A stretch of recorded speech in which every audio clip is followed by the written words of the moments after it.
जी हाँ दोस्तों, तो क्या 85 करोड़ रुपयों में हुमायूं कबीर और बीजेपी के बीच हुई थी खुफिया डील। बंगाल में बाबरी मस्जिद बनवाने के पीछे का राज फाश। उधर ओवैसी और हुमायूं ने बंगाल में कर लिया गठबंधन, लड़ेंगे सभी सीटों पर चुनाव। स्वागत है आप सभी का। आप देख रहे हैं द राजनीति का विशेष सेगमेंट खबर और विश्लेषण। मैं हूं जब्बार खान।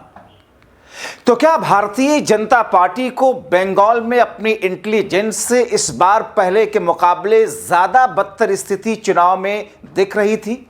ऐसी रिपोर्ट मिली। आखिर 33 वर्षों के बाद में बाबरी मस्जिद का मुद्दा बंगाल के अंदर बीजेपी ने हुमायूं कबीर से उठवा करके क्या जो बिसात बिछाई है उसमें उसको कामयाबी मिल जाएगी? अभी तक जो ये कहा जा रहा था कि हुमायूं कबीर दरअसल मुसलमानों के हिमायती हैं, मगर अब हुमायूं कबीर और ओवैसी ने गठबंधन करके क्या ममता का खेल बिगाड़ दिया है और यही दरअसल बीजेपी की साजिश है। विस्तार से दोस्तों सब कुछ आपको बताएंगे। अगले चंद मिनट मेरे साथ में जरूर रहें, क्योंकि खबर संवेदनशील तो है ही है, मगर इसके साथ देश की राजनीति पर बंगाल के साथ साथ प्रभाव डालने वाली है।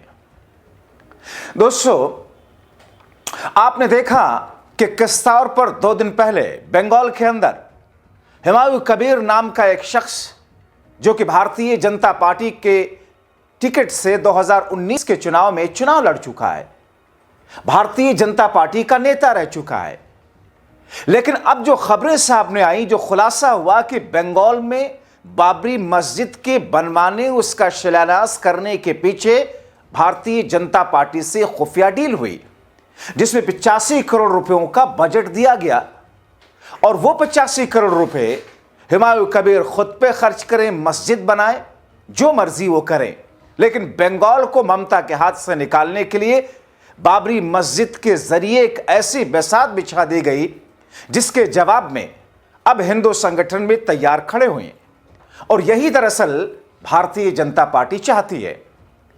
दोस्तों, टीएमसी से निष्कासित विधायक हुमायूं कबीर ने बाबरी मस्जिद का शिलान्यास करने के बाद एक नया दांव चला है। कहा ऐसा गया कि भारतीय जनता पार्टी के इशारे पर एक एक करके गोटी फिट की जा रही है। हुमायूं कबीर और असदुद्दीन ओवैसी की पार्टी ने बंगाल में ममता बनर्जी को हराने के लिए गठबंधन करके चुनाव लड़ने का ऐलान कर दिया। बीजेपी के चेले कबीर ने घोषणा की है कि 22 दिसंबर को अपनी पार्टी बनाएंगे, राज्य की 135 सीटों पर अपने उम्मीदवार उतारेंगे। उधर ओवैसी के साथ मिलकर के राज्य की तमाम सीटों पर, खास तौर पर जो मुस्लिम बहुल सीटें हैं, वहां पर नया इतिहास लिखेंगे। उनकी बातचीत फाइनल हो चुकी है। मतलब बीजेपी की चाल कामयाब होने के ट्रैक पर बढ़ चुकी है। पहले राजनीति में पैर जमाने के लिए अयोध्या में बाबरी मस्जिद गिराई, जब बंगाल में कुछ रास्ता पैर जमाने को नहीं मिला तो फिर बंगाल में अपने चेले हुमायूं कबीर, जो कि टीएमसी से पहले बीजेपी से चुनाव लड़ चुका है, उससे बाबरी मस्जिद की डील करके शिलान्यास करवाया गया, और इसके लिए बाकायदा केंद्र की मोदी सरकार ने वहां पर सुरक्षा व्यवस्था के इंतजाम कराए, पैरामिलिट्री फोर्सेस को तैनात किया गया। और अब बंगाल में उसी मुद्दे को जिंदा करके हिंदू मुस्लिम तनाव के बिसात बिछाकर उसी हुमायूं कबीर के साथ अब बिहार में इंडिया गठबंधन को, इंडिया नुकसान पहुंचाने वाले, इंडिया गठबंधन का खेला बिगाड़ने वाला ओवैसी की पार्टी और हुमायूं की पार्टी मिलकर बंगाल में चुनाव लड़ेगी। यानी कि बंगाल में जो मुस्लिम जनाधार है, वोटर है, जो ममता बनर्जी के ज्यादा नजदीक है, ज्यादा सीटों पर, उस पर अब बड़ी सेधमारी का एक दांव भारतीय जनता पार्टी ने बैठे बिठाए चल दिया है। ममता का मुस्लिम वोट कटवाने की कोशिश है। वाह, गजब चालें हैं। दरअसल खेल समझिए दोस्तों, बंगाल में मुस्लिम वोट, ममता, दोनों का समीकरण अगर मैं आपको बताऊं तो 2024 के लोकसभा चुनाव में बंगाल की 74 मुस्लिम बहुल विधानसभा सीटों पर टीएमसी का प्रदर्शन एक तरफा, शानदार, बेहद मजबूत रहा। आंकड़ों से पता चलता है कि 74 मुस्लिम बहुल विधानसभा में टीएमसी करीब करीब 60 से 64 सीटों पर आगे रही। बाकी कुछ पर कांग्रेस और लेफ्ट, और कुछ ऐसे जगह रही जहां पर बीजेपी। लेकिन दोस्तों, बीजेपी का आगे रहना बस आटे में नमक जैसा रहा। अब ऐसे में हुमायूं कबीर, जो कि मुसलमानों का एक ठेकेदार बनकर बंगाल में भारतीय जनता पार्टी के कथित इशारे पर एक नई बिसात अयोध्या वाले मुद्दे को लेकर के कर रहा है।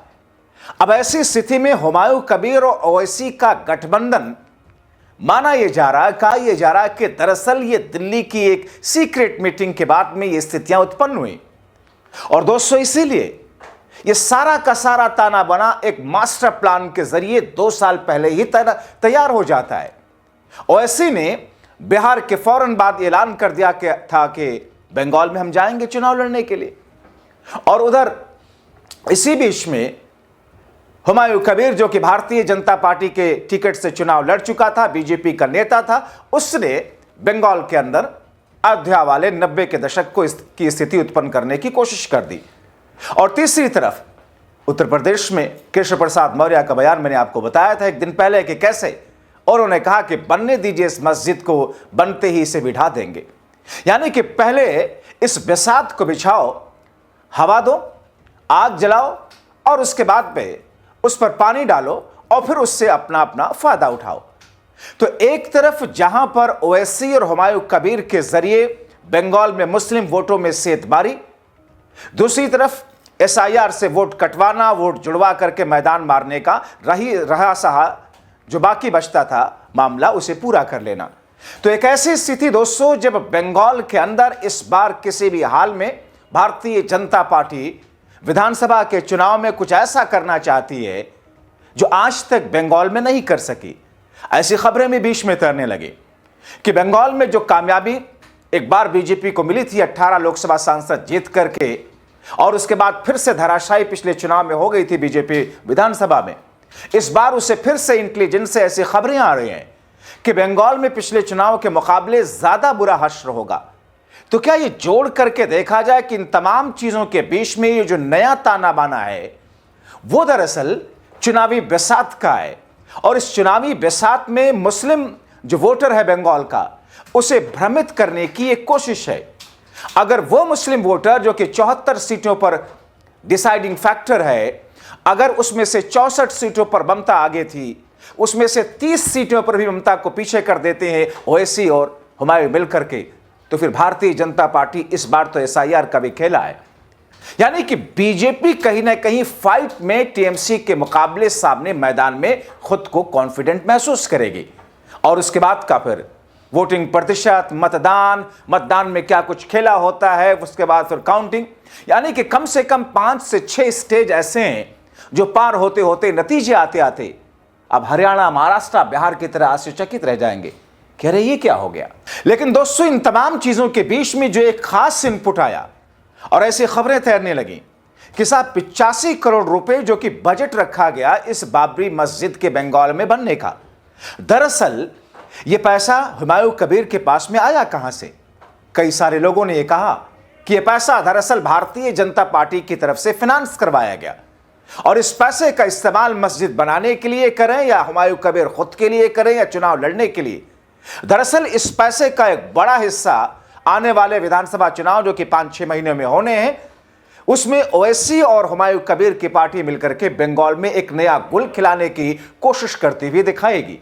वैसे कहा तो यहां तक गया कि जिस अंदाज में वहां पर लाखों लोगों की भीड़ रही, जिस अंदाज में वहां पर बड़े बड़े सेलिब्रिटीज या मेहमान मौजूद रहे, जिस तरीके से उस 85 करोड़ के बजट को बढ़ा करके 250 करोड़ का बजट किया गया, इसके पीछे का ताना बाना और खेल बहुत कुछ कहता है।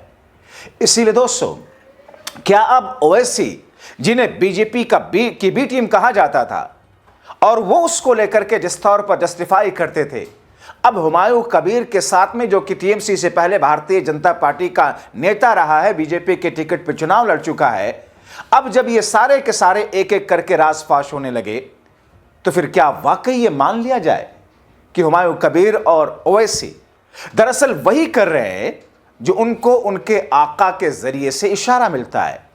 वरना इतना कुछ होने के बावजूद ओवैसी उनकी पार्टी के नेताओं के ऊपर इतने सारे लांछन आरोप लगने के बावजूद वो साफ शफाफ तरीके से बच करके निकल जाते हैं, क्योंकि उन पर, उनके सर पर आकाओं का हाथ है। आपको क्या लगता है दोस्तों? अपने राय कमेंट बॉक्स में जरूर लिखें। अभी के लिए इतना ही, शुक्रिया।